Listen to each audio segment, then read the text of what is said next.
찬송하시겠습니다. 찬송가 380장입니다. 찬송가 380장. 나의 생명 되신 주 주님 앞에 나아갑니다. 주의 흘린 보혈로 정케하사 받아 주소서. 날마다 주를 찬송하겠네. 주의 사랑 줄로서 나를 굳게 잡아 매소서. 괴로운 세상 지낼 때 나를 인도하여 주소서. 주를 믿고 나가면 나의 길을 잃지 않겠네. 날마다 주를 찬송하겠네. 주의 사랑 줄로서 나를 굳게 잡아 매소서. 세상 살아갈 때에 주를 더욱 사랑합니다. 밝고 빛난 천국에 나의 영혼 들어가겠네. 날마다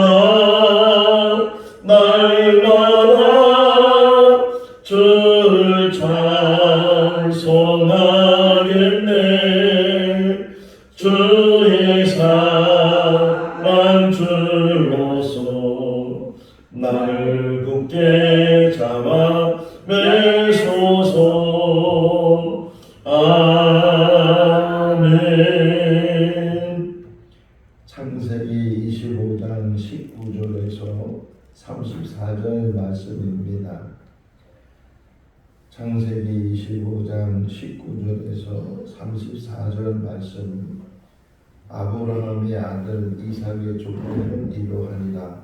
아브라함이 이삭을 낳았고 이삭은 40세에 리브가를 맞이하여 아내를 삼았으니 리브가는 paddan-aram의 아람 족속 중 부두엘의 딸이요 아람 족속 중 라반의 누이였더라. 이삭이 그의 아내가 임신하지 못함으로 그를 위하여 여호와께 간구하매 여호와께서 그의 간구를 들으셨으므로 그의 아내 리브가가 임신하였더니 그 아들들이 그의 계속에서 서로 싸우는지라. 그가 이르되 이럴 경우에는 내가 어찌할꼬 하고 가서 여호와께 묻자오되 여호와께서 그에게 이르시되 두 분민이 내 태중에 있구나. 두 민족이 내 복중에서부터 나누이리라. 이 족속이 저 족속보다 강하겠고 큰 자가 어린 자를 섬기리라 하셨더라. 그 예산기한이 찬즉 대쌍둥이가 있었는데 먼저 나온 자는 붉고 전신이 토록 같아서 이름을 에서라 하였고 후에 나오는 손으로 에서의 발꿈치를 잡았으므로 그 이름을 야곱이라 하였으며 리브가가 그들을 낳을 때에 이삭이 60세였더라. 그 아이들이 장성함에 에서는 익숙한 사냥꾼이었으므로 들 사람이 되고 야곱은 조용한 사람이었으므로 장막에 거주하니 이삭은 에서가 사냥한 고기를 좋아하므로 그를 사랑하고 리브가는 야곱을 사랑하였더라. 야곱이 죽을 쏘았더니 에서가 들에서 돌아와서 심히 피곤하여 야곱에게 이르되 내가 피곤하니 그 붉은 것을 내가 먹게 하라 한지라. 그러므로 에서의 별명은 에돔이더라. 야곱이 이르되 형의 장자의 명분을 오늘 내게 팔라. 에서가 이르되 내가 죽게 되었으니 이 장자의 명분이 내게 무엇이 유익하리요? 야곱이 이르되 오늘 내게 맹세하라. 에서가 맹세하고 장자의 명분을 야곱에게 판지라. 야곱이 떡과 팥죽을 에서에게서 주매 에서가 먹으며 마시고 일어나 갔으니 에서가 장자의 명분을 가볍게 여김이었더라. 아멘. 할렐루야. 아멘. 사도행전 10장을 보면 고넬료란 사람이 나오는데 이 고넬료란 사람이 어떤 사람인가 하는 것은 사도행전 10장 2절에서 우리에게 설명을 해주고 있어요. 네 가지로 말하고 있는데 첫 번째는 경건한 사람이고, 두 번째는 온 집안이 하나님을 경외했고, 세 번째는 백성들을 구제했고, 그리고 네 번째는 항상 기도했다. 경건하고 하나님을 경외하고 또 선한 일들, 구제하는 일들을 힘쓰고, 그리고 무엇보다도 항상 기도하는 사람이었다. 근데 그 두 번째가 하나님을 경외했다고 표현하고 있는데 본인만 하나님을 경외한 것이 아니고 온 집안이, 그러니까 자기를 비롯해서 아내나 자녀들이나 온 가족들이 하나님을 경외하게 했다. 나중에 이제 고넬료가 베드로를 청해서 자기 집에서 베드로의 말을 들을 때도 혼자 베드로의 말을 듣는 것이 아니고 베드로가 오기 전에 자기 친지들을 찾아다니면서 또 자기 친구들 또는 지인들을 찾아다니면서 자기 집으로 초대를 하고, 그래서 베드로가 왔을 때는 자기뿐만 아니라 여러 사람들이 하나님의 말씀을 듣게 했던 사람이 고넬료란 사람이에요. 그러니까 온 집안이 하나님을 경외했다. 자, 사라가 127세에 세상을 떠나게 되고, 그때 아브라함의 나이는 10살이 더 많으니까 137세였겠죠. 그리고 오늘 이제 어제 새벽에 우리가 본 것처럼 아브라함의 175세에 세상을 떠나게 됐다. 그러니까 사라가 죽은 이후에 한 37년을 더 살다가 세상을 떠나게 됐는데, 그 37년 동안에 뭐 여러 가지 또 일이 있었겠죠. 뭐 구두란 첩이 들어와서 또 자녀를 낳기도 하고, 또 이삭이 장가를 가기도 하고, 또 이제 며느리 리브가가 자녀를 낳았는데 오늘 본문에 나오는 것처럼 쌍둥이 에서와 야곱을 낳기도 하고, 그런 일들이 있었는데, 어쨌든 아브라함이, 사라가 먼저 세상을 떠나고 아브라함이 근 40년 정도를 더 살게 됐는데, 왜 40년을 더 살았을까? 물론 그 정해진 연한이 있었기 때문에 40년을 살았겠지만, 또 한편으로 생각해 볼 때는 그 아브라함의 마지막 해야 될 일, 하나님께서 이 땅에 보내시고 이 땅에서 우리가 주어진 연한을 사는데, 그 주어진 연한 속에서 내가 해야 될 일이 무엇인가 하는 것을 다시금 생각해 볼 수 있게 하는 그런 말씀인데, 자, 아브라함에게 있어서 이제 아내는 세상을 떠났으니까 3년이 지나면서 이제 아들을 결혼시키는데, 그 가나안 여자 중에서 며느리를 얻는 것이 아니고 자기 종족 중에서 자기 고향에서 이제 며느리를 얻게 해서 엘리에셀이 그 먼 데까지 가서 데리고 온 사람이 리브가예요. 그러니까 리브가가 이제 와서 이삭이 결혼했을 때 이삭의 나이가 40세라고 하잖아요. 그러니까 이삭보다 아브라함이 100살이 많으니까 이삭이 40세 하면은 아브라함은 140세, 그리고 이삭이 60세에 야곱과 에서를 낳았으니까 아브라함의 나이는 160세.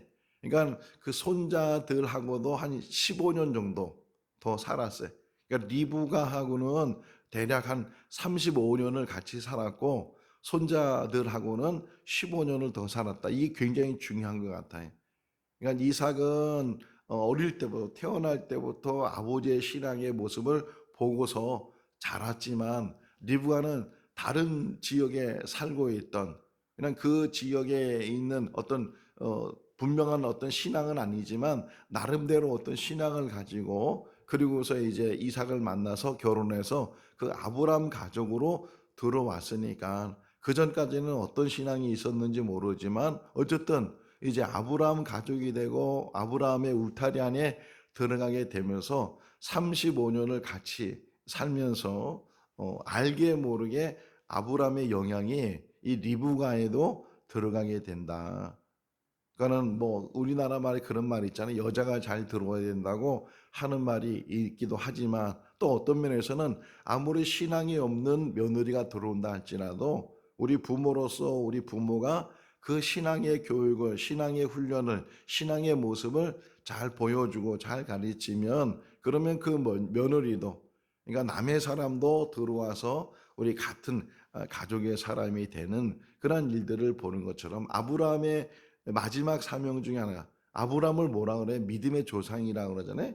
그 믿음의 조상이 마지막 가족 안에서 해야 될 일, 뭐 성경 안에서는 분명하게 표현하고 있지 않지만 어쨌든 아브라함은 며느리를 맞이했고 그 며느리가 20년 후에 이제 쌍둥이를 낳아서 손자들도 품에 안아보기도 했는데 그냥 가족 관계로 만나는 그 이상으로 믿음의 가정을 만들고 더 나아가서는 믿음의 가문을 만드는 그러한 일이 아브라함의 마지막 사명이었다 하는 것을 우리가 생각해 볼 수가 있습니다. 자, 19절의 시작이 뭐냐면 이삭의 족보가 이러하다 그렇게 표현하는데 근데 이삭부터 시작되는 것이 아니고 아브라함부터 시작하잖아요. 아브라함이 이삭을 낳게 되고 또 이삭이 이제 에서와 야곱을 낳게 되고 뭐 이런 족보 어떻게 보면 족보도 아니잖아요. 가족의 이름 정도 나오는 건데 근데 이 성경은 족보라고 표현을 해요. 자, 지금 여기서는 눈에 보이지 않지만 이것이 이제 계속 흘러가면서 이삭이 야곱이 12아들, 그 12아들 중에서 유다에서 쭉 내려가서 다윗에서 쭉 내려가서 예수 그리스도 마태복음 1장에 나오는 것처럼 예수 그리스도의 족보가 아브라함부터 시작이 돼서 예수 그리스도, 요셉이 예수를 낳게 되고 이렇게 족보가 이어지고 있는 것처럼 여기서 지금 말하고 있는 19절에서 말하고 있는 것이 아브라함, 이삭 또는 에서, 야곱 요 정도의 가족 이름이지만 표현이 족보라고 표현하잖아요. 이 족보가 지금 계속 앞으로 수백 년, 수천 년 흘러가서 하나님의 뜻이 이루어지게 된다는 게 하나님의 역사가 이루어지게 된다. 사람은 연한이 있어서 짧은 이 땅의 삶을 살지만 하나님은 영원하신 분이니까 그 영원하신 하나님께서 한 세대 한 세대를 연결시키면서 그 한 세대 한 세대 하나님의 뜻을 이뤄 나가게 되는데 그 세대는 깨닫지 못하죠. 이삭도 깨닫지 못하고 야곱도 깨닫지 못하고 뭐 믿음의 조상이라는 아브라함도 깨닫지 못하고 그냥 자기 주어진 연한 속에 살다가 하나님의 부르심을 받아서 이제 돌아가게 되는데 그러나 그 모든 세대를 통해서 하나님께서는 하나님의 뜻을 이뤄 나가신다. 우리도 마찬가지. 우리의 삶 속에서 하나님의 뜻이 이루어지는데 그 뜻을 분명히 알지 못한다 할지라도 하나님께서 어떤 일을 하실지 기대를 가지고 하나님의 뜻 안에 말씀 안에 붙들려서 순종의 삶을 살게 된다면 그것이 우리 눈으로 볼 수는 없지만 우리 다음 세대 그 다음 세대 우리 후손들을 통해서도 하나님께서 놀라운 역사를 이루게 하신다 하는 것을 우리에게 보여주고 있어요. 자, 이삭이 40세가 됐을 때 리브가를 만났어요. 그리고 금방 자녀가 생기면 좋을 텐데 자녀를 낳지 못하는 게 아버지 아브라함과 사라처럼 사라가 임신하지 못했다 이렇게 표현하고 있는데 리브가도 임신하지 못하고 있었어요. 자, 근데 좀 비교를 해본다면 아브라함과 사라가 자녀가 없을 때 성경적으로 표현해 있는 것을 보게 되면 그 자녀가 없는 것 때문에 하나님 앞에 간절히 간구했다는 그런 표현은 없어요. 아브라함과 사라 속에서 그냥 하나님께서 너의 자손이 하늘의 별처럼 바다의 모래처럼 많아지게 될 것이다 이렇게 약속은 하시는데 그 일로 인해서 아브라함이 그러면 아들을 주셔야 됩니다. 아들이 있어야 됩니다. 자녀를 주십시오. 이런 간구가 없는데 거기에 반해서 이삭은 기도했다는 게. 자, 한번 여기 읽어볼까요? 21절 말씀에 읽어보겠습니다. 이삭이 그의 아내가 임신하지 못함으로 여호와께서 그의 간구를 들으셨으므로 그의 아내 리브가가 임신하였더라. 할렐루야. 우리에게 주는 교훈이 안 된다고 주저앉거나 포기하지 말고 안 되는 일을 붙들고서 하나님 앞에 간구하게 되면 여기 뭐라 그래? 들으셨다 그러잖아요. 이삭이 이제 자기 아내가 임신하지 못하는 것을 하나님 앞에 알으면서 간구하니까 그 하나님께서 이삭의 그 간구를 들으셔서 사라가 임신하게 됐다. 우리들도 어떤 문제를 붙들고서 우리 힘으로는 할 수 없지만 하나님은 능히 그 일을 하실 수 있는 분이시고 그 이상의 일을 하실 수 있는 분이십니다. 하나님께 전적인 신뢰를 가지고 하나님 말씀을 붙들고 간구하게 되면 그 간구하는 것 이상으로 열왕기하 4장을 보게 되면 빚 때문에 한 여인이 엘리사를 찾아왔을 때 나중에 결과가 뭐예요? 빚의 문제는 그 다 해결될 뿐만 아니라 생활비까지도. 그러니까 이 여인은 지금 문제가 빚 문제예요. 빚만 해결되면 정말 더 소원이 없을 정도에. 근데 하나님은 빚 문제를 해결해 줄 뿐만 아니라 앞으로 살아갈 그 여인과 두 아들이 앞으로 살아갈 수 있는 생활비까지도 그들에게 하나님이 주셨다. 넘치는 복으로 간구한 것 이상으로 우리도 그런 기도를 하잖아요. 때로는 그렇게 우리가 뭔가를 가지고 간구하게 될 때 그것만 이루어 주신 것이 아니고 그 이상의 것들도 하나님께서 이루시는 분이시다. 중요한 것은 간구하라는 거예요. 기도하라는 거예요. 붙들라는 거예요. 자, 그런데 또 하나 여기 교훈이 뭐예요? 자, 언제부터 이 리브가 아기를 못 낳는 일 때문에 언제부터 기도했는지 몰라요. 대략 언제부터 기도했을까요? 결혼하자마자 아기가 없다고 간구했을까요? 아니면 몇 년 지나서 간구했을까요? 몇 년 지나서겠죠? 뭐 한 3년이 지나든 5년이 지나든 아니 이제 결혼해서 같이 부부 생활하고 그러면 자연스럽게 임신의 소식이 있어야 되는데 1년이 지나고 2년이 지나고 몇 년이 지났는데도 이제 소식이 없으니까 그때부터 또 초조해지기도 하고 이러다 자녀 못 낳고 죽는가 이런 생각도 혹이나 있을 수 있으니까 어쨌든 좀 세월이 지나면서 간구하기 시작을 했어요. 그렇다고 해서 한 뭐 10년, 20년 다 지난 다음에 그렇게 간구하지 그 전에 이제 간구를 했을 때 여기서 주는 교훈 중에 하나가 자 그러면 저를 보세요. 이삭이 자기 아내가 임신할 수 있도록 해달라고 간구를 했으면 빨리 응답이 와야 되잖아요. 그날 밤이라도 즉시 임신의 소식이 와서 그 기도가 금방 응답되고 그래야 되는데 저 여기 숫자적인 의미가 나오잖아요. 여기 보게 되면 한번 26절 한번 보세요. 읽어볼까요? 후에 나오는 손으로 에서의 발꿈치를 잡았으므로 그 이름을 야곱이라 하였으며 리브가가 그들을 낳을 때에 이삭이 몇 살이라고요? 60세였다. 자, 이삭이 40세에 결혼을 했어요. 그리고 이 쌍둥이를 낳은 나이가 이삭이 60세. 그러면 몇 년이 지나는 거예요? 20년이 지나는 거예요. 20년. 자, 우리가 여기서 하는 교훈은 하나님은 항상 우리의 기도를 들으시는 분이에요. 그렇다고 해서 우리의 때에 맞춰서 때로는 우리의 때에 맞춰서 이루시지만 그러나 항상 그 모든 일들은 하나님의 때에 맞추시는 거예요. 아브라함과 사라가 아기를 낳을 때도 마찬가지예요. 그들이 얼마나 간구해요.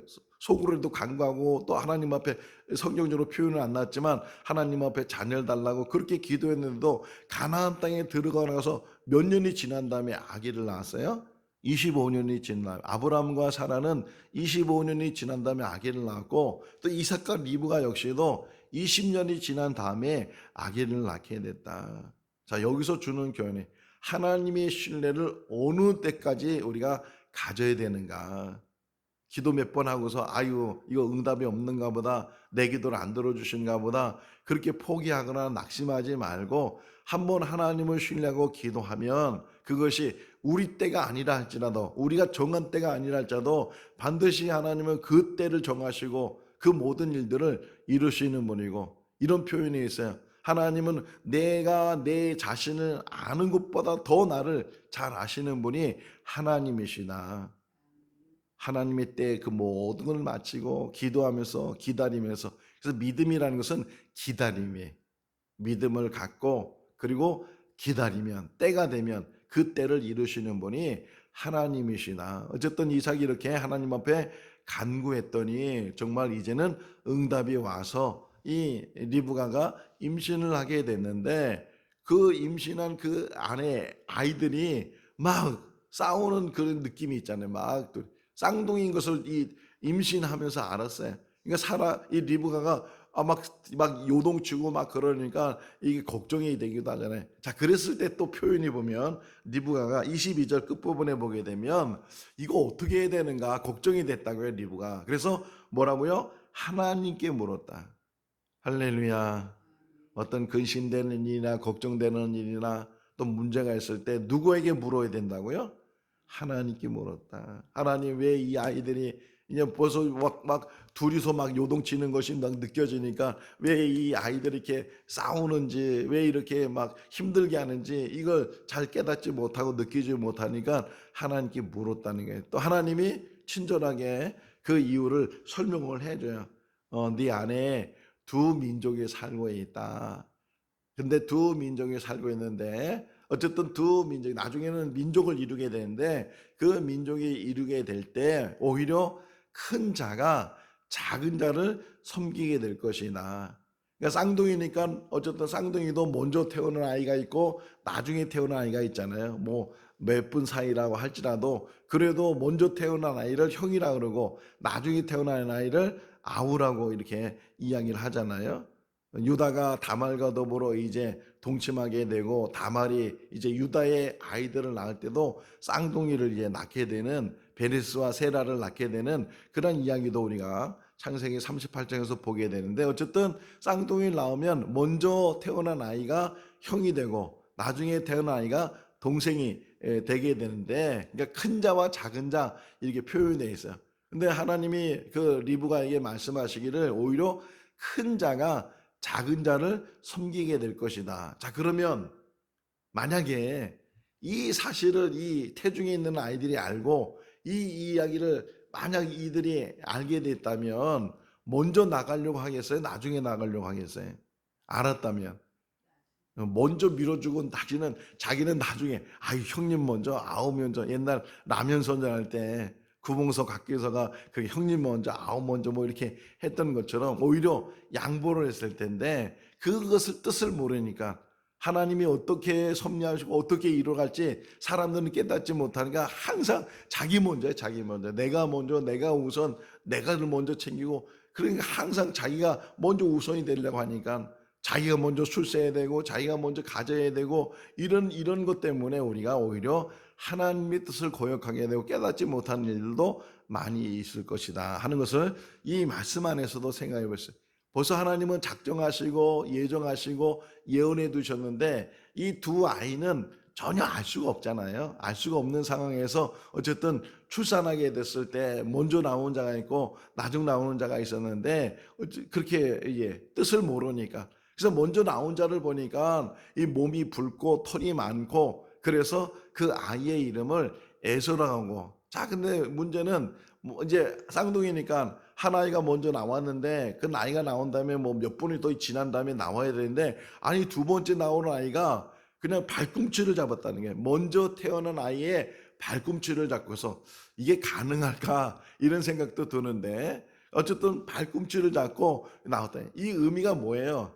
아니 내가 먼저 나가는데 왜 네가 먼저 나가 막 이런 의미를 가지고 있잖아요. 내가 먼저 나갈 거야 뭐 그런 표현 그런 의미를 가지고 있는데 서로 머리가 되겠다고 서로 앞서겠다고 서로 형이 되겠다고 서로 먼저 가겠다고 그런 모습이 인간의 모습이네. 어쨌든 야곱도 자 이런 아이 이런 사람을 욕심도 많고 뭔가 자기가 자기를 쟁취하려고 하고 하는 그래서 속이고 이런 일들 야곱의 모습이 그런 모습이잖아요. 그럼에도 불구하고 그런 자를 하나님이 택하셔서 하나님의 사람으로 만들어가요. 나중에 이제 야곱이 애굽 바로 왕 앞에 서서 자기를 이야기할 때 내 인생은 나그네 인생이고 험악한 세월을 살았다고 나중에 깨달아요. 그렇게 쟁취하려고 그렇게 잡으려고 그렇게 자기 거 만들려고 그랬던 야곱이 나중에서는 나무 속였던 야곱이 자기도 속임을 많이 당하잖아요. 그런 야곱이 이제 변화되는 모습을 이 성경 안에서 우리에게 보여주게 되는데 어쨌든 출생할 때의 모습은 야곱은 뭔가를 잡으려고 뭔가를 먼저 취하려고 하는 그런 모습 속에서 태어나서 그 아이의 이름을 야곱이라고 했다. 왜? 발꿈치를 잡은 자, 붙잡은 자 이런 표현에 야곱이라고 했다 하는 표시가 나게 되고요. 자 그러면서 27절 말씀해 보니까 에서는 사냥꾼이고 야곱은 조용한 사람이었다. 자, 이 말씀이 묵상이 됐어요. 오늘 새벽에 일어나서 27절 말씀을 묵상하면서 보세요.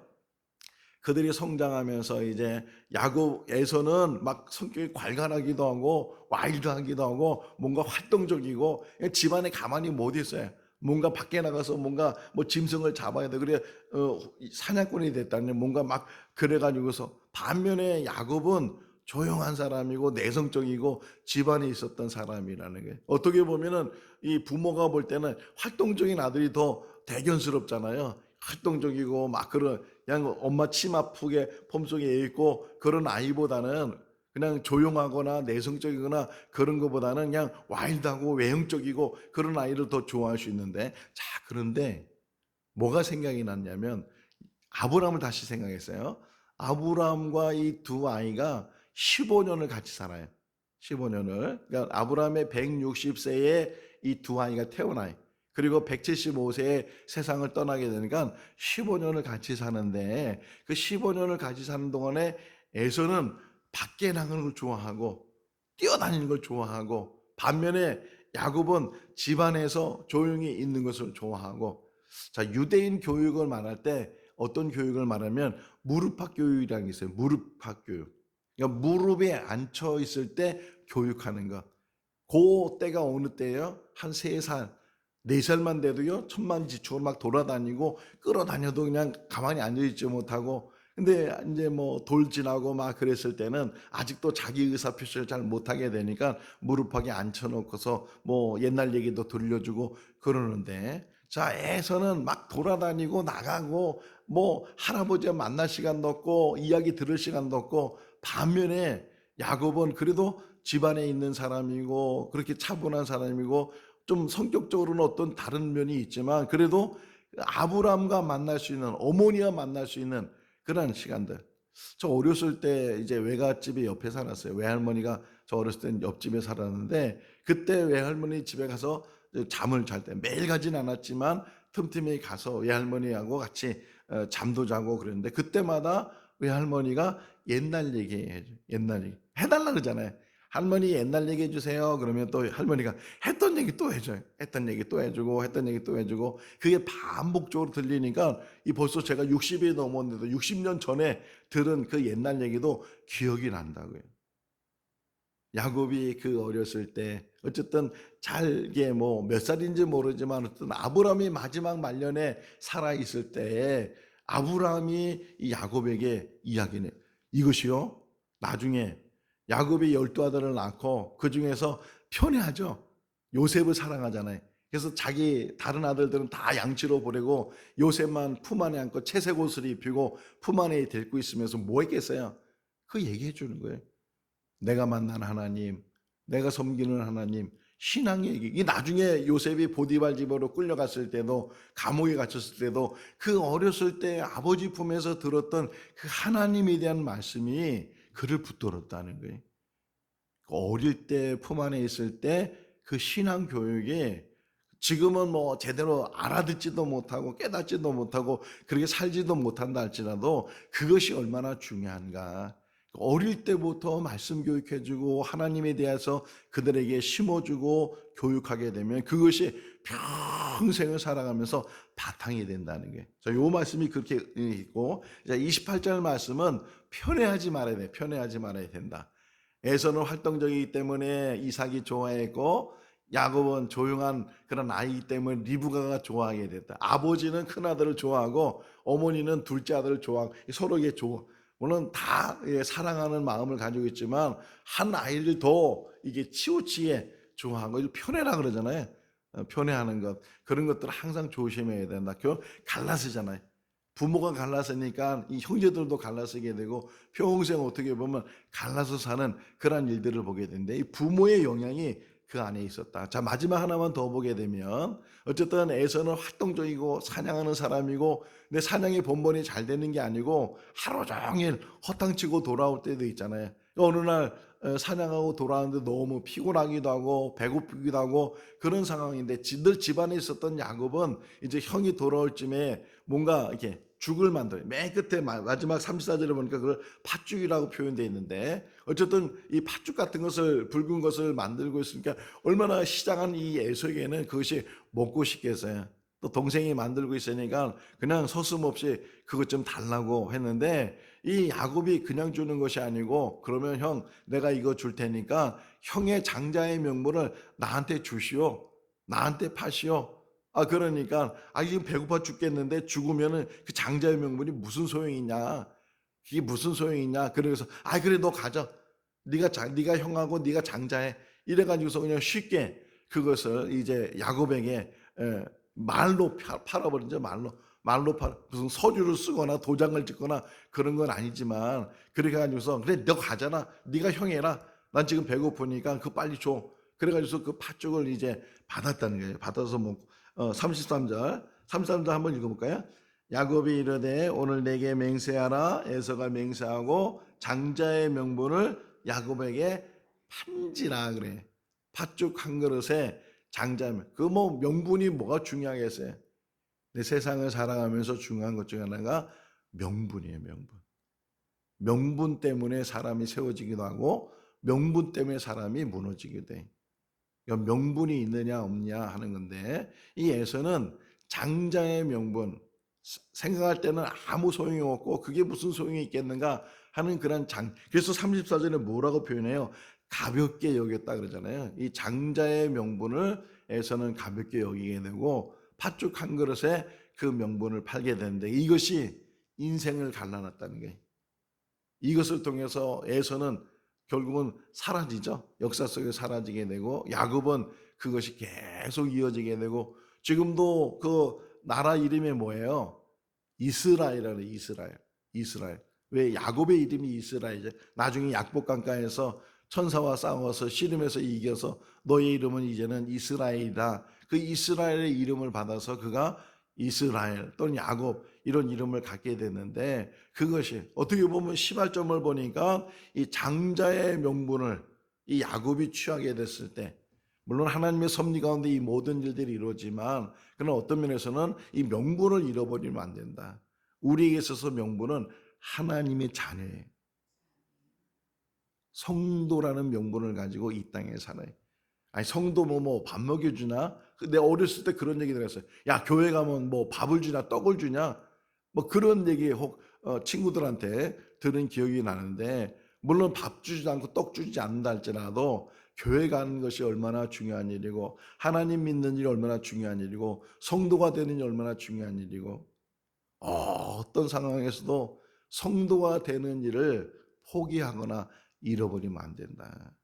우리가 이 땅에 살면서 받은 여러 가지 복이 있는데 그 중에 내가 하나님의 직분이 그 어떤 직분보다도 가장 귀한 직분이고 그 직분을 붙들고 이 땅에 살면서 주신 사명 감당하며 사는 것이 우리의 사명이고 우리의 삶이고 그것이 가치 있는 삶이에요.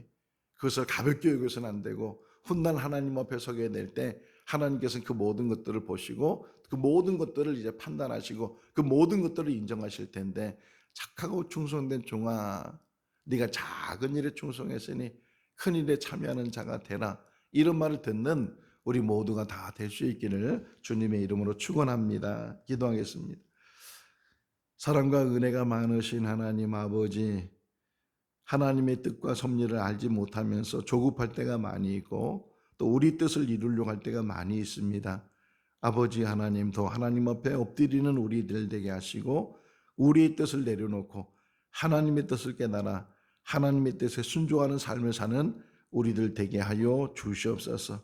에서가 장자의 명분을 소홀히 여겨 팥죽 한 그릇에 그것을 팔아버리게 되고 결국은 역사 속에서 사라지는 그런 삶을 살게 되는데 하나님 아버지, 명분이 얼마나 중요한지를 깨닫게 하시고 이 땅에 사는 날 동안 성도의 명분을 지켜 하나님을 경외하고 하나님 날 향해 살아가는 믿음의 삶이 되게 하여 주시옵소서.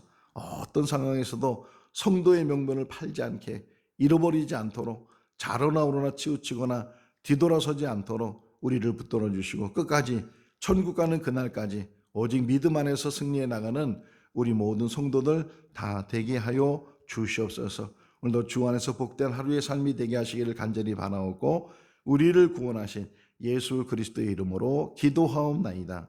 아멘. 마쳤습니다. 자유롭게 기도하시기 바랍니다.